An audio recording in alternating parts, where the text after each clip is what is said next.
Eu era uma viúva tentando sobreviver no meio do cerrado, com 2 filhas pequenas e nenhum lugar para ir.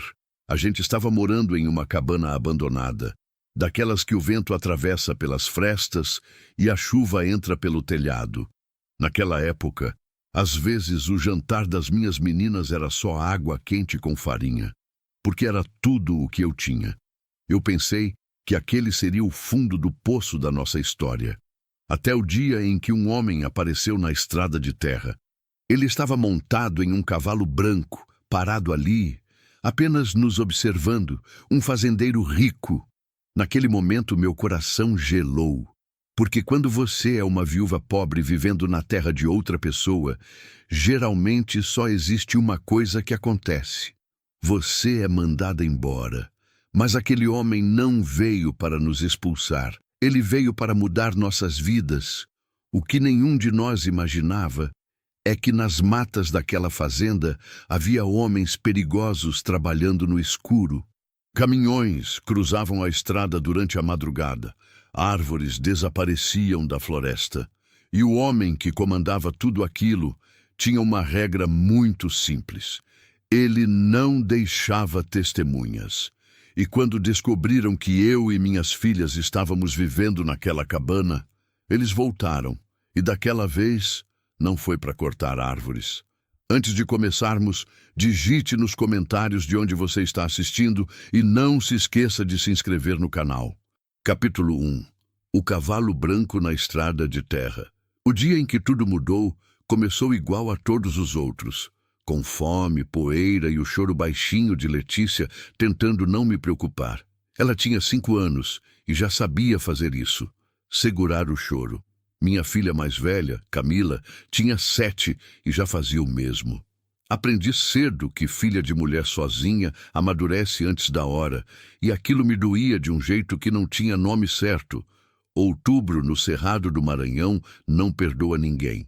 O sol bate de cima com uma raiva que parece pessoal.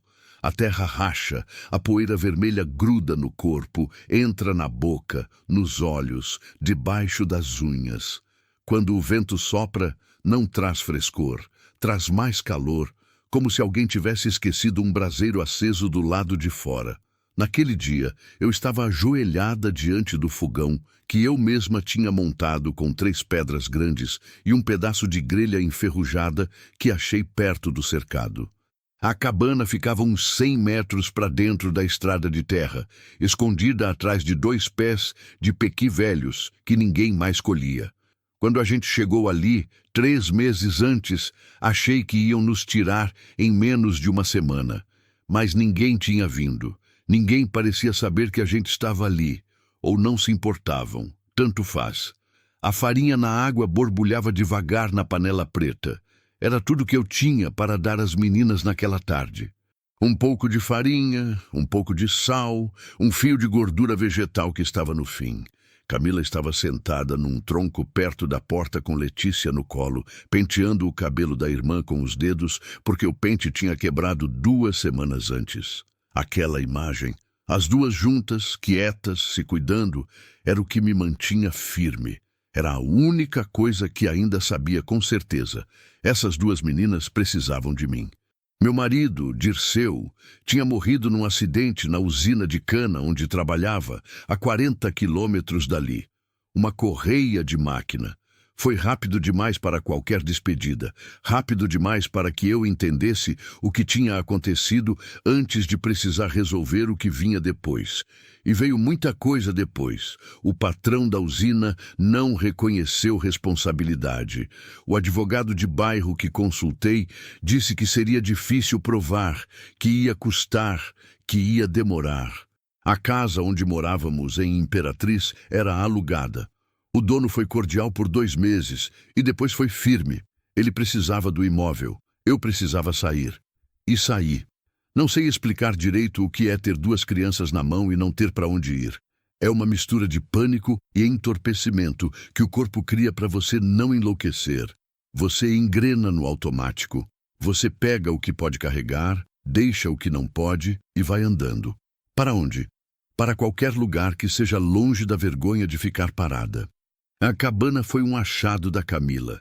A gente tinha pedido carona numa caminhonete que ia para o interior, e o motorista nos deixou numa bifurcação sem nome.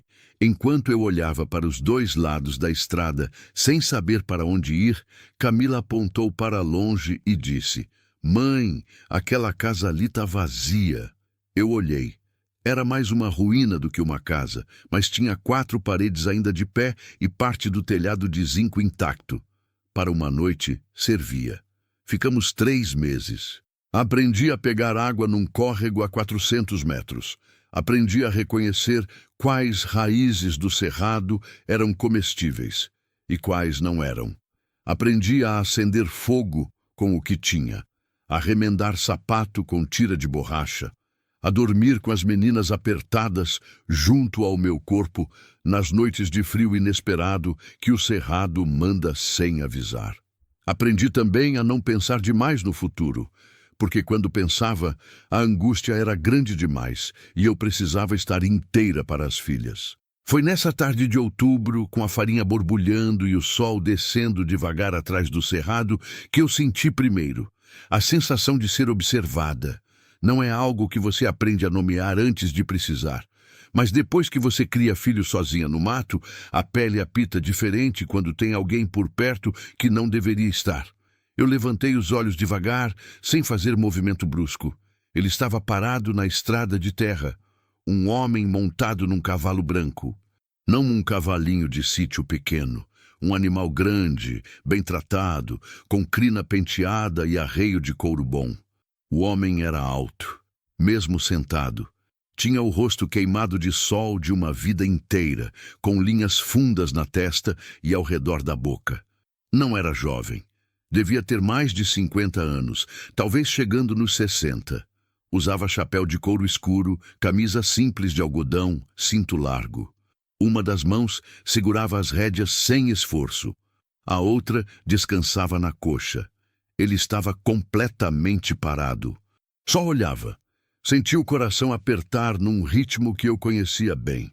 O mesmo ritmo dos dias em que o dono do aluguel batia na porta. O mesmo de quando o gerente da usina me olhou e disse que não havia nada a fazer. Era o ritmo do medo misturado com vergonha. Medo do que viria. Vergonha de estar ali, daquele jeito, naquela situação, com minhas filhas vendo tudo. "Camila", eu disse baixo, sem tirar os olhos do homem. "Fica com sua irmã." Camila entendeu na hora. Puxou Letícia mais perto. Eu me levantei, limpei as mãos do pano de chão e fui andando em direção à estrada com o passo mais firme que consegui juntar. Se ele ia nos mandar embora, ao menos ia me olhar nos olhos enquanto fazia isso. Não ia me ver encolhida. Parei a uns 5 metros dele. O cavalo respirou fundo, balançou a cabeça. O homem não tirou os olhos de mim. "Essa cabana é do senhor?" Perguntei antes que ele falasse. Ele não respondeu imediatamente. Me olhou por um momento longo, como quem está juntando as palavras certas. "É da fazenda, sim", ele disse. A voz era grave, pausada. "Mas está abandonada faz uns 8 anos. Eu sei que não pedi licença." Mantive a voz firme. "Se o senhor precisar que a gente sai. Só peço uma noite para juntar as coisas." Ele desceu do cavalo. Devagar, com cuidado, como homem acostumado a isso. Quando ficou de pé, vi que era ainda mais alto do que parecia montado. Amarrou o cavalo numa cerca próxima e andou alguns passos na minha direção, olhando para a cabana, para as meninas que espiavam da porta, para o fogão de pedras, para a panela. Ficou quieto por um tempo que me pareceu longo demais. "Quanto tempo a senhora está aqui?" perguntou. 3 meses. 3 meses. Ele repetiu devagar, como estivesse medindo o peso disso. "Meu marido morreu. A gente perdeu a casa. Não tinha outro lugar." Ele não disse nada. Olhou uma vez mais para as meninas. Camila segurava a mão de Letícia na soleira da porta.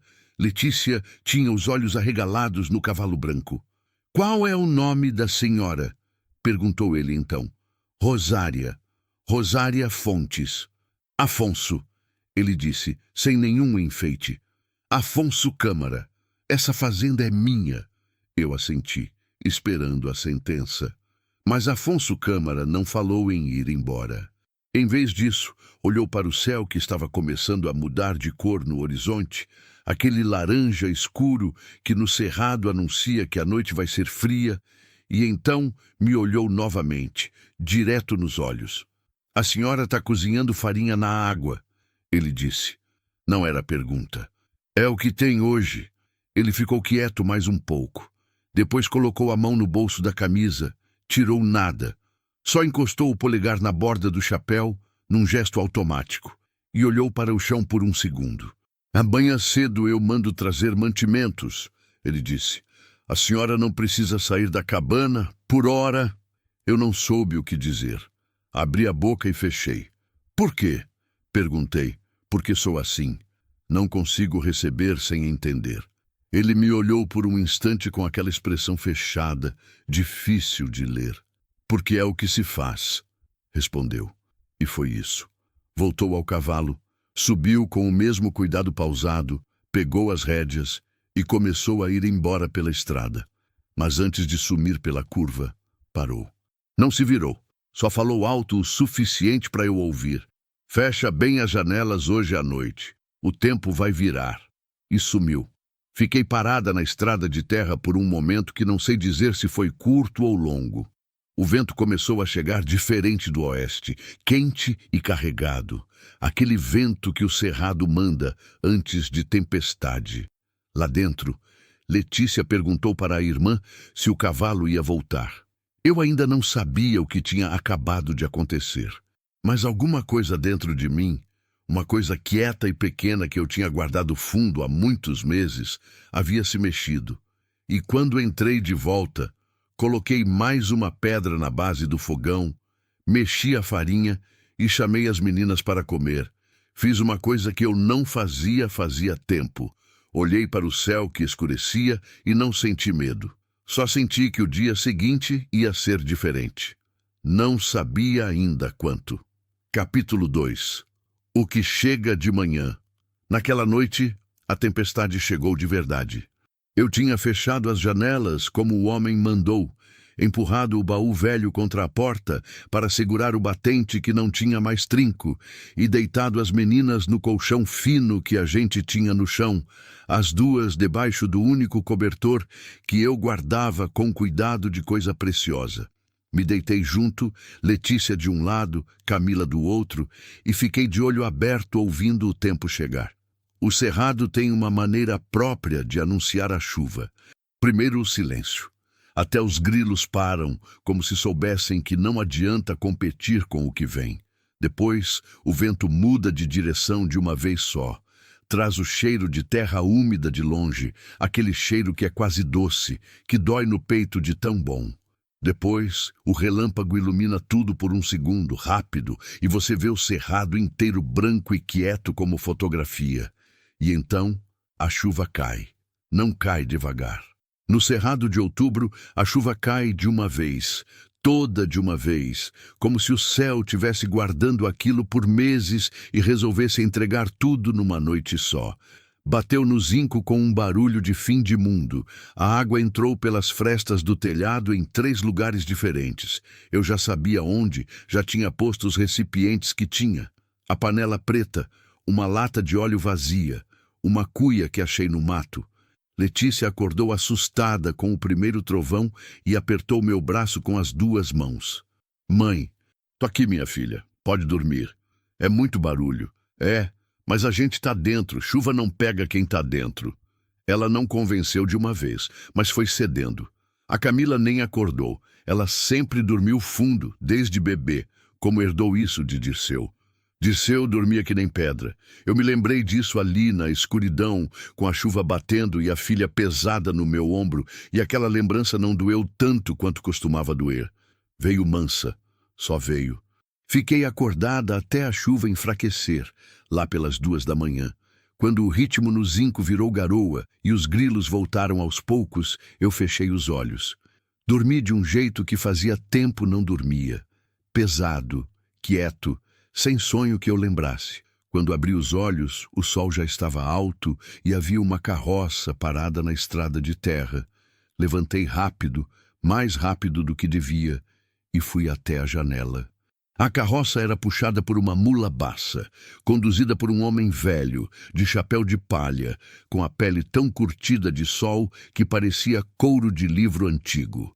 Ele estava descendo da carroça com cuidado, segurando a rédea com uma mão e com a outra apontando na direção da cabana, como se estivesse se orientando pelo que lhe tinham descrito. Acordei as meninas depressa. Camila sentou na hora. Letícia resmungou. Saí com elas pela mão, desconfiada, parando na soleira da porta. O velho me viu e tirou o chapéu, num gesto que me pegou de surpresa pela educação. "A senhora é Rosária?" perguntou. "Sou." O doutor Afonso mandou. Ele se virou para a carroça e começou a puxar as coisas. Eram sacolas de estopa, pesadas. Ele foi tirando uma por uma e colocando no chão com cuidado, sem pressa, como quem cumpre uma tarefa que foi ensinada a respeitar. Farinha de mandioca, arroz, feijão, uma lata de óleo, rapadura em bloco, sal grosso, uma garrafa de mel, fubá e, por último, embrulhado em pano de saco, um pedaço de carne seca que fez Letícia puxar minha mão com entusiasmo. "Mãe, é carne. Eu tô vendo." Eu olhei para tudo aquilo no chão e não soube o que sentir. Era muita coisa. Era mais do que a gente tinha visto junta em semanas. A garganta fechou por um segundo e eu tive que respirar fundo antes de falar. "O senhor conhece o Afonso há muito tempo?" Perguntei, mais para ter o que dizer do que por curiosidade mesmo. O velho colocou o chapéu de volta, passou a manga no rosto suado. "Desde que ele tinha a altura dessa menina", respondeu, apontando para Camila. "Trabalhei com o pai dele antes. Agora trabalho com ele. Chamo Benedito." "Benedito, o senhor pode levar um recado para ele?" "Posso. Fala que eu agradeço e que assim que eu puder, eu pago." Benedito me olhou com uma expressão tranquila, sem julgamento. "Eu falo, dona Rosária, mas o doutor Afonso não mandou pedir pagamento." "Eu sei. Mas eu tô pedindo que fale assim mesmo." Ele assentiu, uma curva leve na boca que era quase sorriso, e subiu de volta na carroça com a lentidão de quem carrega muitos anos nas juntas. Antes de partir, olhou para as meninas. "Como chamam as moças?" "Camila e Letícia", disse Camila, "porque ela é assim, não precisa de autorização para responder." "Bonito", ele disse. E foi. Eu fiquei olhando a carroça sumir na curva da estrada de terra, a poeira vermelha levantando devagar atrás das rodas. Então olhei para as sacolas no chão, para as meninas do meu lado, para o sol que já secava o chão encharcado da noite. E precisei sentar. Sentei bem ali, no degrau podre da cabana, e fiquei olhando para aquelas sacolas por um tempo sem contar. Não chorei. Já tinha aprendido que o choro me deixava mais cansada sem resolver nada. Mas alguma coisa se soltou dentro do peito, algum nó que eu tinha amarrado firme para aguentar, e eu deixei aquilo se desfazer em silêncio. Camila sentou do meu lado. "Mãe, a gente vai poder comer feijão hoje?" "Vai, com arroz e tudo." Ela ficou quieta um segundo. "Esse homem do cavalo é bom, né?" Eu não respondi logo. Olhei para o cerrado que brilhava molhado depois da chuva, as folhas dos pequizeiros escurecidas de água, o chão vermelho com poças rasas que já estavam evaporando no calor. "Parece que é", eu disse, mas eu não sabia ainda. Aprendi faz tempo que bondade tem que ser observada por mais de um dia para ser confirmada. Qualquer um consegue ser bom uma vez. O que revela o caráter de alguém é o que vem depois. Afonso voltou 3 dias depois. Não trouxe mais comida. Veio a cavalo outra vez, o mesmo cavalo branco, mas desta vez desceu logo que chegou e amarrou o animal sem cerimônia. Andou até a cerca que dividia a estrada do terreno da cabana e parou ali. Não entrou. Ficou do lado de fora, o chapéu na mão desta vez. Eu estava remendando um sandália da Letícia com um pedaço de couro que tinha sobrado de uma correia velha. Levantei e fui até ele. "Doutor Afonso." "Pode chamar só de Afonso", ele disse com um incômodo leve na voz, como se o título pesasse. "Afonso, obrigada pelo que mandou." Ele assentiu. Olhou para a cabana, para o telhado remendado com um pedaço de lona que eu tinha achado e amarrado sobre o buraco maior. A chuva entrou? Em 3 lugares, mas eu tinha posto vasilha. Ele ficou olhando para a lona por um momento. Essa cabana foi do meu avô, disse devagar, como quem pensa enquanto fala. Ficou abandonada depois que ele morreu. Nunca soube bem o que fazer com ela. Não respondi. Deixei ele falar se quisesse. O telhado eu mando consertar. Não precisa de tanto, Afonso. A gente já está se virando. Ele me olhou de lado. Eu vi como a senhora está se virando. Manda consertar o telhado. Havia algo na maneira como ele falava que não era mandão.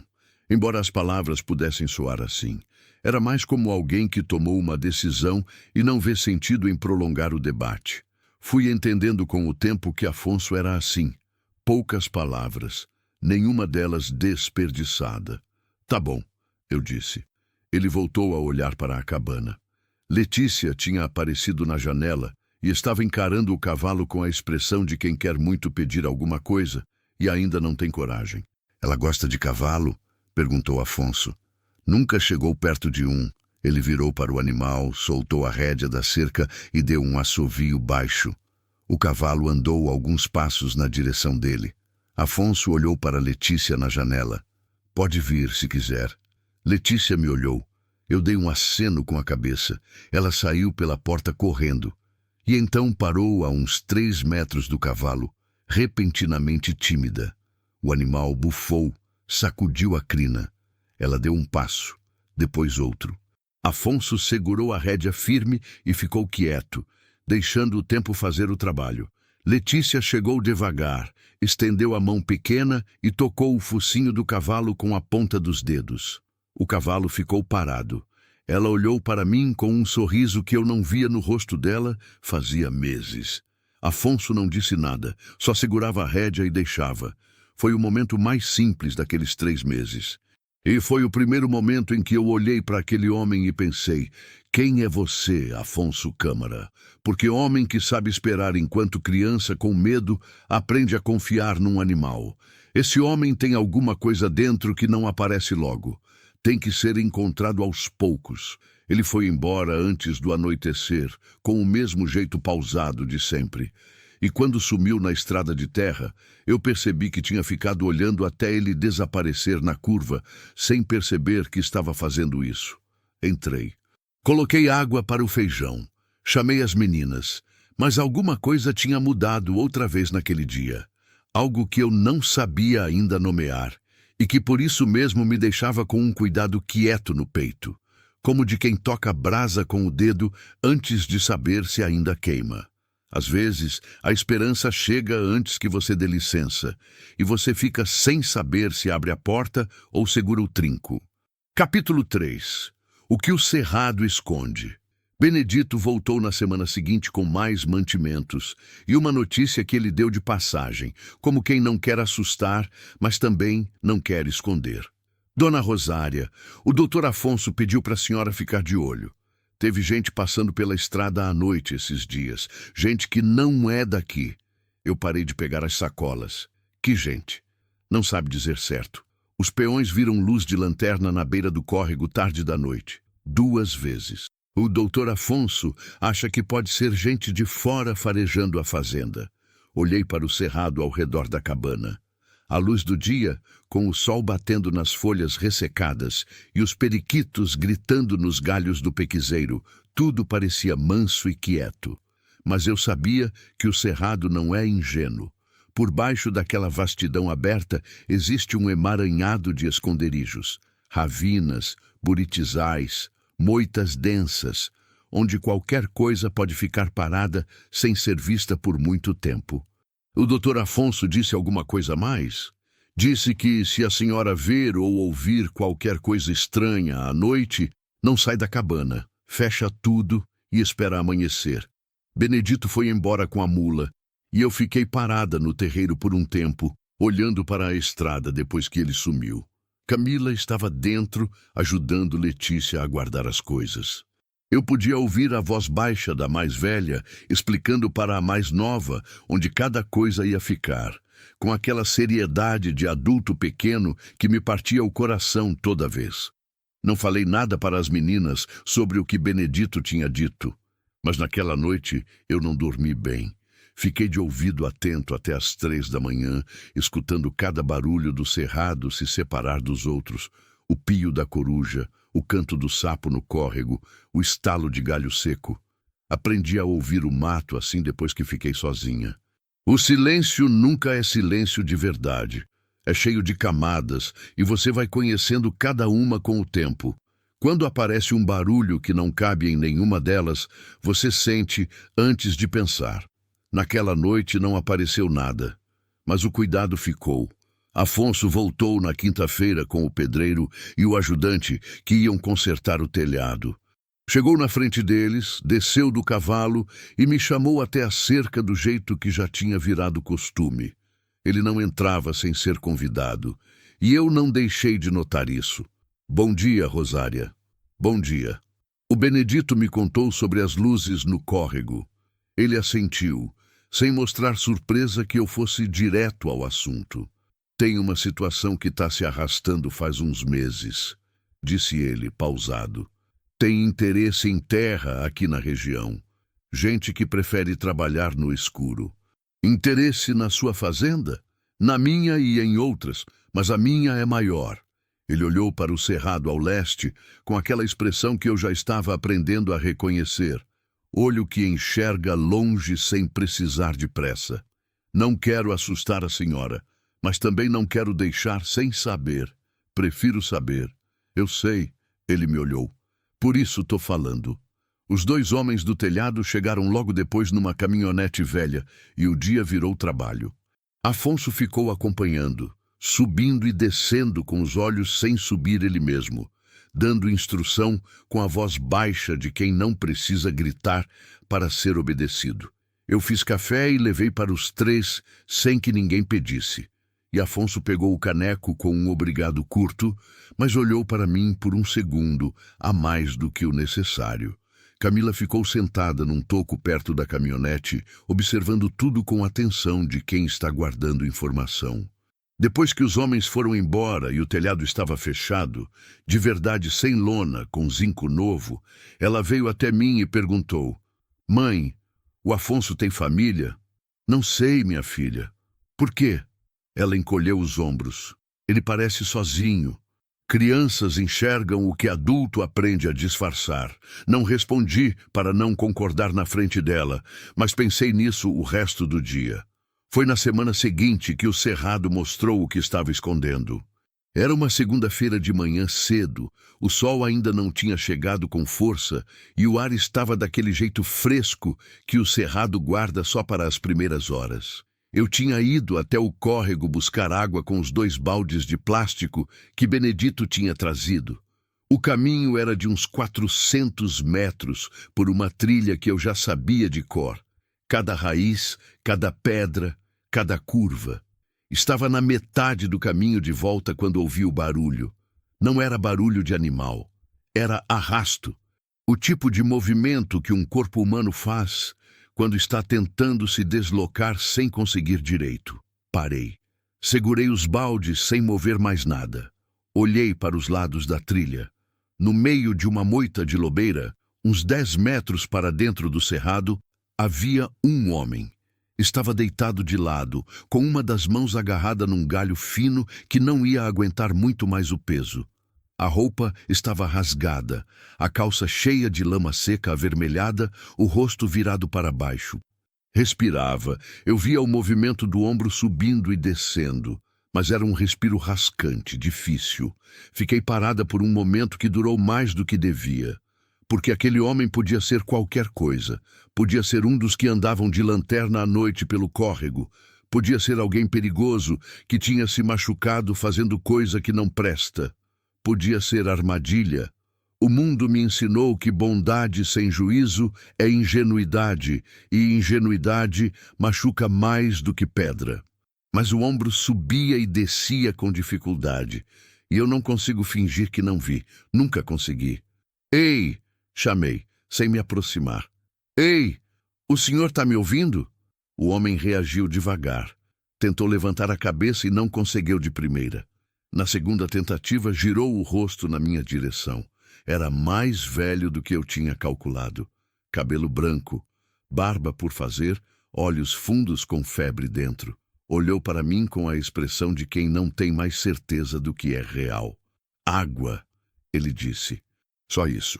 Larguei os baldes, peguei a cuia menor que eu carregava na cintura e fui até ele.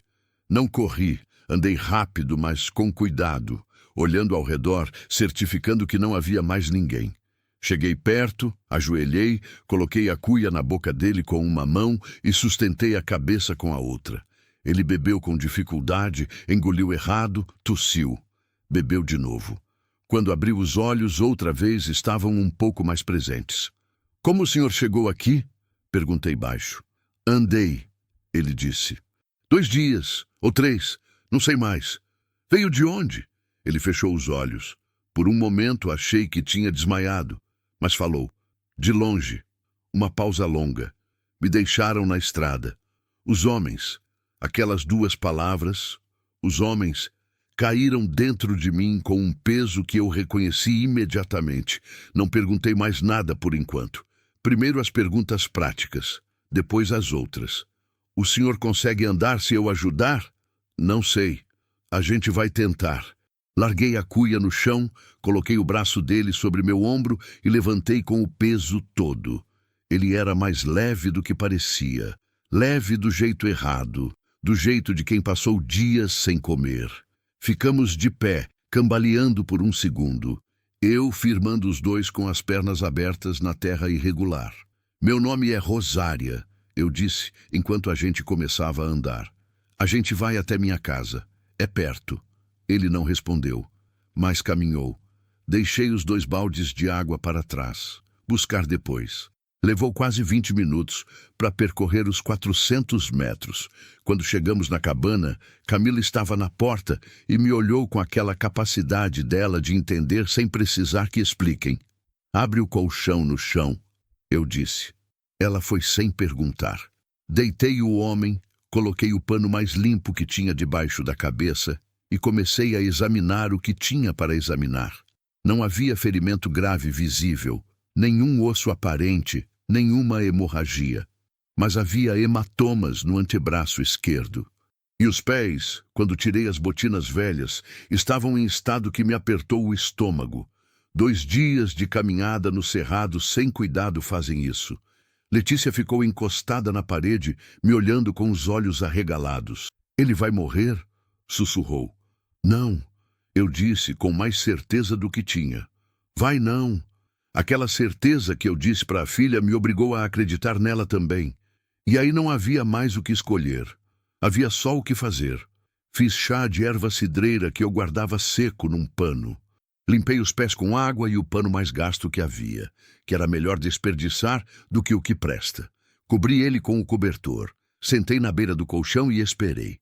Afonso. Eu precisava avisar Afonso. Mas não havia como mandar recado ali. Sem celular. O meu tinha quebrado 2 meses antes e eu não tinha como consertar.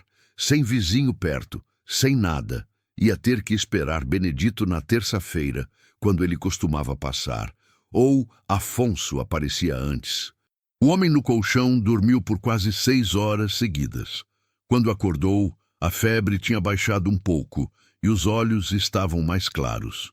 Me olhou por um tempo antes de falar, como quem está se lembrando de onde está. Não fugi não, ele disse de repente, como se precisasse estabelecer isso antes de qualquer coisa. Me jogaram fora. Eu sei, eu disse, mesmo sem saber nada ainda. Me chamo Evaristo. Evaristo. Quanto tempo o senhor andou mesmo? 3 dias. Saí quando consegui sair. Uma pausa. Trabalhei naquela fazenda por 6 anos. Quando fui pedir o que era meu por direito, me bateram e me jogaram na estrada. Os olhos foram para o teto de zinco novo. Pensaram que eu ia morrer antes de chegar em algum lugar. O cerrado estava quieto lá fora. O sol da tarde puxava longos e o vento passava manso pelas janelas que eu tinha deixado entreabertas. Eu ouvi Evaristo. Ouvi tudo. E enquanto ouvia, alguma coisa foi se encaixando num lugar fundo. A conversa com Benedito sobre os homens de lanterna, as palavras de Afonso sobre interesse em terra, sobre gente que prefere trabalhar no escuro. Aquele homem no meu colchão não tinha chegado ali por acidente. O cerrado, às vezes, joga as coisas para o lugar certo, sem pedir permissão. Você não escolhe o que encontra na trilha, só escolhe o que faz depois. E eu já tinha escolhido lá atrás, quando coloquei o braço dele sobre o meu ombro. Agora só precisava entender para dentro de que história eu tinha acabado de entrar. Capítulo 4. A noite que não termina. Afonso chegou antes do Benedito. Não sei como ele soube. Talvez tenha passado pela estrada e visto os baldes que eu deixei largados na trilha. 2 baldes de plástico azul no meio do cerrado chamam a atenção de quem conhece o lugar. Ou talvez seja aquela coisa que acontece com gente que vive na Terra há muito tempo. Uma espécie de sentido a mais. Uma antena que capta quando alguma coisa saiu do lugar. Chegou no fim da tarde, quando o sol já estava baixo e o cerrado inteiro ficava cor de cobre. Ouvi o cavalo primeiro, o passo firme na terra seca, e saí para a porta antes que ele chegasse na cerca. Ele me viu e soube na hora que havia algo diferente. Desceu do cavalo com mais pressa do que o costume. O que aconteceu? Tem um homem dentro. Achei na trilha do córrego de manhã. Estava caído no cerrado. Baixei a voz, de olho nas meninas que estavam dentro. Ele disse que trabalhava em fazenda por aqui, que pediram o que era dele por direito e o espancaram. Jogaram na estrada. Afonso ficou parado por 1 segundo. Aquela pausa que nele nunca era hesitação. Era processamento. Como ele se chama? Evaristo. Uma coisa passou pelo rosto de Afonso. Rápida, quase imperceptível. Mas eu estava perto o suficiente para ver. Não era surpresa. Era reconhecimento.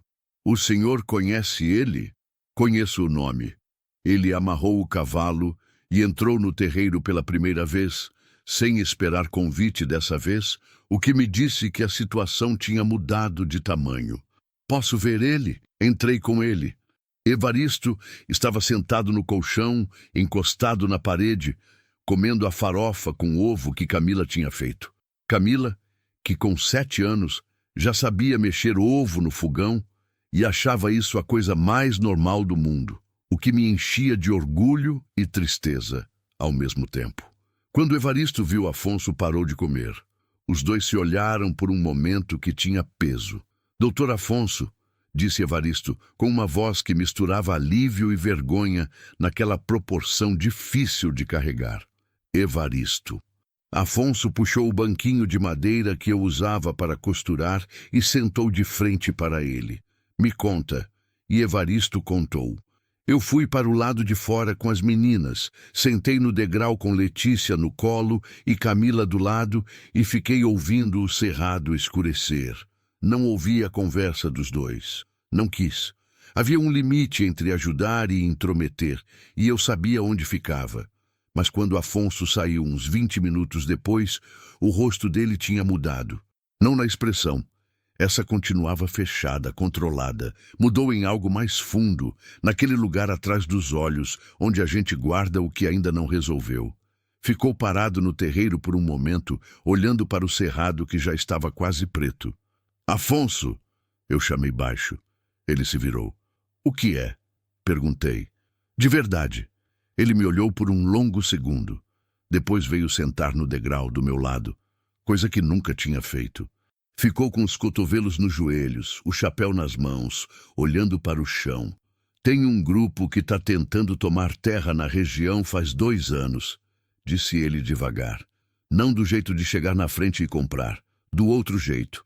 Assustando o peão, forjando documento, usando gente que trabalha dentro das fazendas para passar informação para fora. E o Evaristo estava nessa fazenda. Estava. Não por escolha. Uma pausa. Eles ameaçaram a família dele. Ele foi obrigado a ficar quieto. Quando tentou sair, foi o que você viu. O ar estava esfriando rapidamente. O cerrado faz isso. O calor vai embora de repente quando o sol baixa, como se o dia não devesse nada para a noite. Letícia tinha adormecido no meu colo. Eu segurei ela com mais cuidado. "E a sua fazenda?" perguntei. Afonso ficou quieto um tempo antes de responder. "Minha fazenda é a maior da região. Se conseguirem pressionar as menores ao redor, fico cercado. Aí a pressão aumenta." Olhou para as mãos. "Já tive proposta de compra 3 vezes esse ano, cada vez mais insistente. O senhor vai vender?" Ele me olhou com uma expressão que por um momento pareceu quase ofendida, mas não era isso. Era algo mais fundo, mais velho do que ofensa. "Meu pai construiu essa fazenda com 40 anos de trabalho", disse.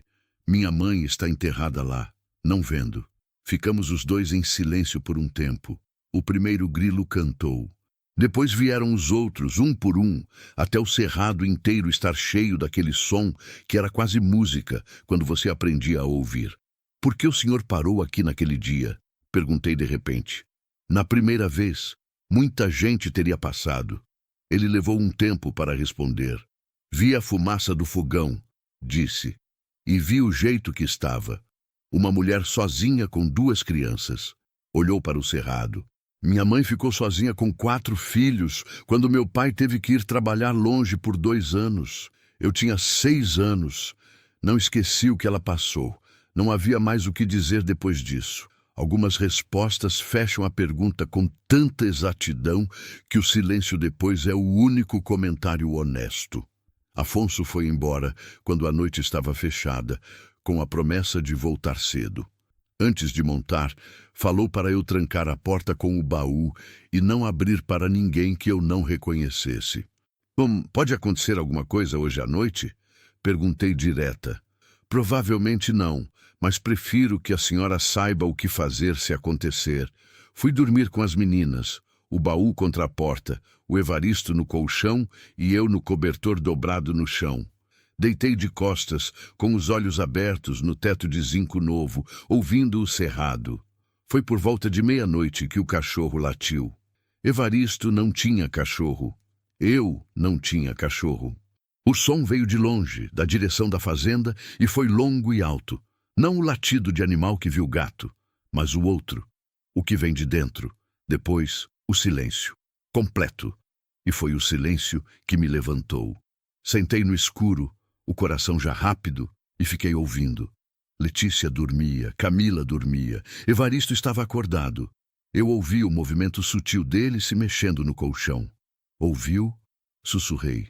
"Ouvi. Fica quieto." Me arrastei até a janela sem ligar a lamparina. Encostei na parede do lado e espiei pela fresta da madeira. Lá fora estava escuro, mas o escuro do cerrado com lua cheia não é cego. Há uma luminosidade difusa, azul acinzentada, que dá forma às coisas sem dar detalhe. Vi a luz, uma lanterna longe na direção do córrego, parada. Depois se moveu devagar para a direita. Parou de novo. Meu estômago fechou. Pensei em Afonso, na fazenda dele, a quilômetros dali, nos peões que talvez estivessem dormindo sem saber, na conversa que tínhamos tido no degrau, naquela voz pausada dele, descrevendo o que estava acontecendo com uma contenção que eu entendi agora como o esforço de homem que está carregando coisa pesada há tempo demais. Não havia o que fazer dali. Não havia como avisar ninguém. O celular quebrado, a estrada escura, as crianças dormindo. Fiz o único que havia para fazer. Fiquei parada na escuridão, de olho na lanterna, e respirei devagar. A luz ficou por uns 40 minutos. Se moveu 2 vezes mais, sempre ao longo do córrego, como se estivesse procurando algo, ou medindo, mapeando, marcando ponto. Depois apagou. O silêncio voltou. Os grilos voltaram aos poucos. Eu não voltei a dormir. Afonso chegou antes do sol nascer completamente, com Benedito e mais 2 peões numa caminhonete. O rosto dele, quando desceu e me viu na porta, me disse que a noite dele também não tinha sido tranquila. "Vi a lanterna", eu disse logo. Ficou umas 40 minutos perto do córrego. Ele olhou para os peões e fez um gesto com a cabeça. Os dois foram para a direção do córrego sem precisar de mais instrução. A senhora dormiu? Perguntou Afonso. Não. Ele assentiu, como se isso fosse a resposta esperada. Na fazenda cortaram o arame de 2 piquetes, disse, e mexeram no cadeado do paiol. Não entraram, mas ficaram na beira. Estão testando. Estão. Ele olhou para mim com aquela expressão que eu estava aprendendo a ler. Não era só preocupação, era uma decisão sendo tomada enquanto acontecia. Rosária, eu preciso pedir uma coisa. Pode pedir. O Evaristo não pode ficar aqui. Eles sabem que ele saiu vivo. Se vierem procurar e encontrarem aqui, a senhora e as meninas ficam no meio. Uma pausa. Eu quero levar ele para a fazenda. Fica mais seguro lá, mais gente, mais olho. Mas preciso saber se a senhora concorda. Entrei, conversei com o Evaristo. Ele concordou com um alívio tão fundo que doeu de ver. O alívio de homem que esperava o contrário. Quando voltei para a porta, Afonso estava esperando. Benedito tinha ficado encostado na caminhonete, discreto como sempre. Tá bom, eu disse. Afonso assentiu. Depois, com aquele jeito pausado de falar que eu já tinha aprendido que não era frieza, mas era cuidado, disse. A senhora e as meninas também estariam mais seguras se viessem. Olhei para ele. Para a fazenda? Tem casa de hóspede vazia faz anos. É simples, mas é sólida. Ele desviou o olho por um segundo. O único momento de hesitação real que eu já tinha visto nele. Não é obrigação, é oferta. Fiquei parada na soleira da porta olhando para aquele homem que há 3 semanas era um desconhecido parado na estrada de terra e tentei medir o que sentia. Não era gratidão simples. Gratidão simples eu já tinha. Era outra coisa. Era a sensação de que o mundo estava me apresentando uma bifurcação e me deixando escolher, e que qualquer escolha que eu fizesse ia mudar alguma coisa que não voltava atrás. Me deixa pensar até o meio-dia, eu disse. Tá bom. Ele não pressionou. Nunca pressionava. Pensei sozinha, sentada no degrau depois que todos foram para dentro. Pensei em Dirceu, não como costumava pensar, com a dor toda de frente, mas de um jeito mais quieto, como consulta. Dirceu era homem de instinto. Quando ficava na dúvida, ele sempre dizia, faz o que parece certo para as crianças. Esqueça o resto. Pensei nas meninas. Em Camila dormindo fundo mesmo na noite de tensão. Em Letícia, perguntando se o homem ia morrer e acreditando quando eu disse que não ia. Em como elas precisavam de chão firme, de um jeito que eu não estava conseguindo dar naquela cabana de zinco e pedra. Pensei na lanterna que ficou 40 minutos na beira do córrego, enquanto eu ficava parada no escuro, tentando respirar direito. Ao meio-dia, fui até onde Afonso estava conversando com Benedito e falei. A gente vai. Ele assentiu. Só isso. Mas havia algo no rosto dele. Não era sorriso. Era coisa mais discreta, como de quem está aliviado e não sabe bem como mostrar isso, que ficou comigo enquanto a gente começava a juntar o pouco que havia para juntar. A cabana ficou para trás quando a caminhonete dobrou a curva. Eu olhei pela janela traseira e vi ela diminuindo. O telhado de zinco novo brilhando no sol, os 2 pequizeiros velhos de cada lado, o degrau podre onde eu tinha sentado tantas vezes. Letícia perguntou se a gente ia voltar. Não sei, minha filha. Ela ficou um momento olhando pela janela também. Tá bom, ela disse, com aquela facilidade de criança que ainda não aprendeu a ter medo do novo. Olhei para a frente. A estrada de terra se abria em linha reta, o cerrado de cada lado, o céu imenso e branco de calor acima. E pela primeira vez em muito tempo, olhar para a frente não me pesou. Pesou diferente. Pesou com alguma coisa que eu ainda não sabia o nome, mas que não era desespero. Acho que era possibilidade. Capítulo 5. O que nasce depois da chuva. A fazenda de Afonso Câmara era maior do que eu tinha imaginado. Não era daquele jeito ostentoso que aparece em novela. sem piscina, sem jardim de revista, sem nada que gritasse dinheiro. Era uma fazenda de trabalho, de gente que acorda cedo e dorme tarde e não tem tempo para enfeite. A sede era uma casa longa e baixa, de tijolo escurecido pelo tempo, com varanda em toda a frente e um ipê amarelo do lado da entrada que estava florido naquela semana de outubro, como se tivesse esperando ter o que iluminar. A casa de hóspedes ficava uns 50 metros da sede, separada por um jardim de capim-limão que cheirava quando o vento passava. Era pequena. 2 quartos, sala, cozinha com fogão de 4 bocas que parecia não ter sido usado em anos. As janelas abriam para o cerrado e para um açude pequeno, onde 3 marrecos caminhavam com aquela dignidade cômica de marrecos que acham que o mundo é deles. Letícia viu os marrecos, e foi a única coisa que precisou acontecer para ela decidir que gostava do lugar. Camila ficou parada na porta da casinha, olhando para dentro com os olhos medindo tudo, o espaço, a solidez, as janelas com vidro de verdade. Depois me olhou. A gente vai ficar aqui? Por enquanto. Por enquanto, quanto tempo? Não sei ainda. Ajoelhei na frente dela e segurei o rosto da minha filha mais velha com as 2 mãos. Camila, tá com medo? Ela pensou de verdade antes de responder, coisa que ela sempre fazia. Não. Uma pausa. Tô estranha, mas não é medo. Estranha é normal. Lugar novo é assim. Ela assentiu com seriedade. Me deixou ir. Evaristo ficou num quarto da sede, onde Benedito cuidou dele com uma competência silenciosa de homem que já viu muita coisa e sabe o que cada uma precisa. Em 2 dias, a febre tinha ido embora de vez.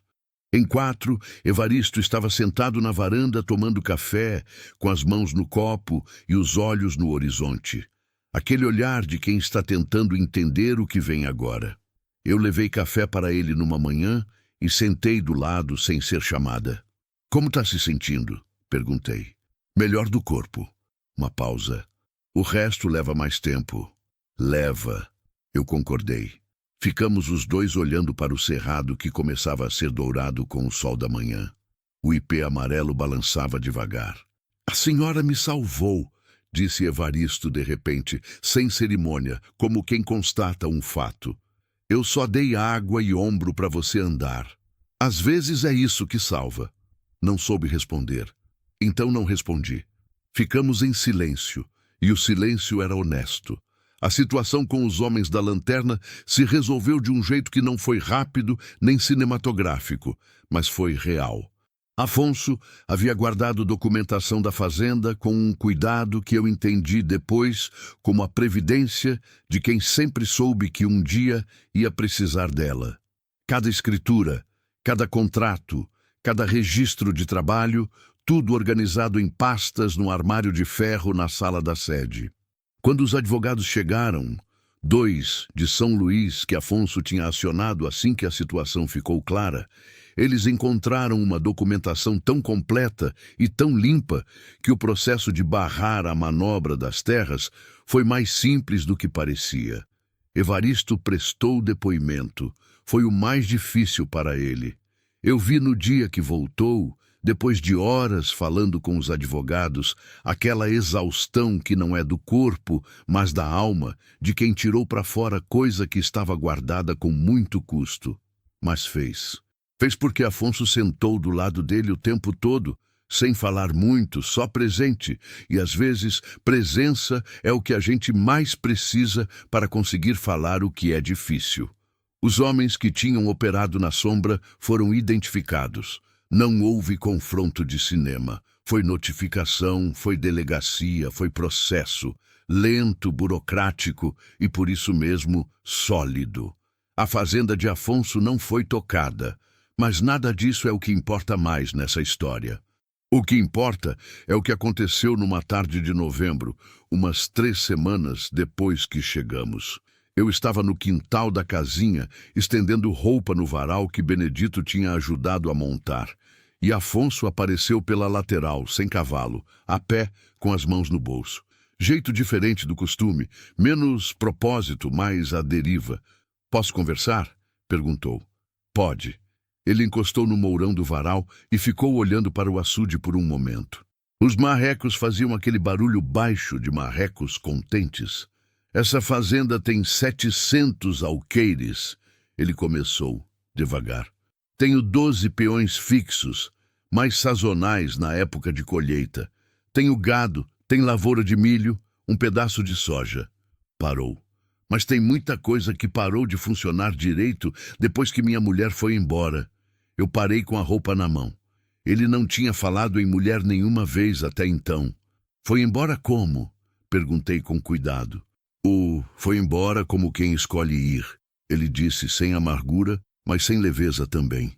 Faz 6 anos. Não aguentou o isolamento. Eu entendo.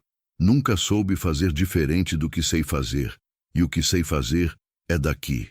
Continuei estendendo a roupa devagar, deixando ele falar no ritmo dele. Minha filha mora em Palmas com o marido. Me liga uma vez por semana. Uma pausa. A casa ficou grande demais. Eu sabia o que era isso. Não o mesmo jeito. O meu foi perda, o dele foi abandono, e são dores diferentes, mas a solidão que sobra tem o mesmo tamanho. Aquele silêncio de 4 paredes que conhece você demais. Por que o senhor está me contando isso? Perguntei. Ele me olhou de frente pela primeira vez desde que começou a falar. Porque você é a primeira pessoa em muito tempo com quem consigo falar sem precisar medir cada palavra antes. Aquilo chegou em mim de um jeito que não esperava. Não era declaração. Não tinha aquele calor apressado de declaração. Era algo mais honesto e por isso mais pesado. Era um homem dizendo: você me deixa ser como sou, sem custo. Fiquei quieta por um momento, com a última peça de roupa na mão, olhando para o açude. Eu perdi meu marido há menos de 1 ano, eu disse. Ainda estou aprendendo a viver sem ele. Uma pausa. E aprendi a desconfiar de coisa boa que chega depressa, porque no meu histórico, coisa boa que chega depressa sempre tinha cobra embaixo. Ele assentiu. Eu sei. Não estou com pressa nenhuma. Mas o senhor está dizendo alguma coisa. Estou dizendo que a senhora e as meninas podem ficar aqui o tempo que precisarem, sem condição, sem prazo. Olhou para o chão por um segundo. E que eu gostaria de continuar tendo alguém com quem conversar no varal de vez em quando. O vento passou pelo capim-limão do jardim e trouxe o cheiro verde e fresco que eu já tinha começado a associar com aquele lugar. Letícia gritou alguma coisa lá perto do açude. Provavelmente um dos marrecos tinha fugido da lógica dela outra vez. Olhei para Afonso, para as linhas fundas no rosto dele, para as mãos calejadas, para os olhos que eram sérios, mas não eram fechados. Eram sérios do jeito de quem viu coisa suficiente para saber que leveza é conquista, não facilidade. Tá bom, eu disse. Ele assentiu uma vez. Obrigado, Rosária. Eu que agradeço. Ele foi indo, com aquele passo pausado de volta para a sede. Eu fiquei com a roupa estendida no varal, balançando no vento de novembro, olhando para o ipê amarelo que continuava florido na entrada, como se não tivesse pressa de parar. Dirceu, eu pensei naquela tarde, enquanto Camila me chamava para o lanche, e Letícia chegou correndo com um marreco imaginário na história que estava inventando. Dirceu, você me ensinou que a vida não avisa quando vai mudar. Simplesmente muda. E a gente ou para no meio da estrada esperando ela voltar a ser o que era, ou vai andando e descobre que o novo também tem chão firme. Eu não sabia o que ia acontecer dali para a frente. Não sabia se ia ficar, se ia ter coragem de deixar o luto pousar de vez e abrir espaço para o que viesse. Não sabia se Afonso Câmara ia continuar sendo o homem pausado e honesto que me parecia, ou se o tempo ia mostrar camadas que eu ainda não tinha visto. Não sabia nada disso, mas sabia que naquela tarde eu estendera roupa no varal e conversara com um homem de verdade, e sentira o cheiro do capim-limão e ouvira minhas filhas e olhara para o ipê florido, e que tudo isso junto tinha um peso que eu só conseguia chamar de vida. Não heroísmo, não virada de novela, não resposta pronta, só vida. acontecendo devagar, do jeito que ela tem quando a gente para de lutar contra ela e começa a caminhar junto. Evaristo foi embora numa manhã de dezembro, depois que os documentos foram assinados e o processo estava encaminhado. Afonso o ajudou a chegar até a cidade onde a família dele estava esperando. Uma esposa e 2 filhos que acharam que o pai tinha morrido. Eu fui até o carro antes de ele partir. Ele desceu do banco e ficou de frente para mim. Aquele homem velho e branco de cabelo que o cerrado tinha quase engolido e que de alguma forma tinha chegado até a minha trilha. Dona Rosária, ele disse. Evaristo, a senhora não precisava ter parado. Eu sei. Por que parou? Pensei por um segundo. Porque você precisava de água e eu tinha. Ele me olhou por um momento com aquela expressão de quem quer dizer mais e sabe que mais vai ser demais. Então abriu os braços com uma hesitação de homem que não tem o costume. E eu entrei naquele abraço porque era o que o momento pedia. Foi rápido, foi honesto. Ele foi embora. A poeira vermelha levantou atrás do carro na estrada de terra e foi sumindo devagar até o cerrado engolir tudo. Naquela noite, depois das meninas dormirem, sentei sozinha na varanda da casinha com um copo de chá que esfriava devagar nas mãos. O céu do cerrado em dezembro é um exagero de estrelas. Não tem palavra melhor. É como se alguém tivesse esquecido a luz acesa lá em cima e não fosse mais desligar. Pensei em tudo o que tinha acontecido desde aquela tarde de outubro em que um homem em cavalo branco parou na estrada de terra na frente da cabana velha. Pensei em como a vida não avisa, não pede licença, não manda carta antes. Pensei que eu tinha passado meses acreditando que estava apenas sobrevivendo. Que era isso?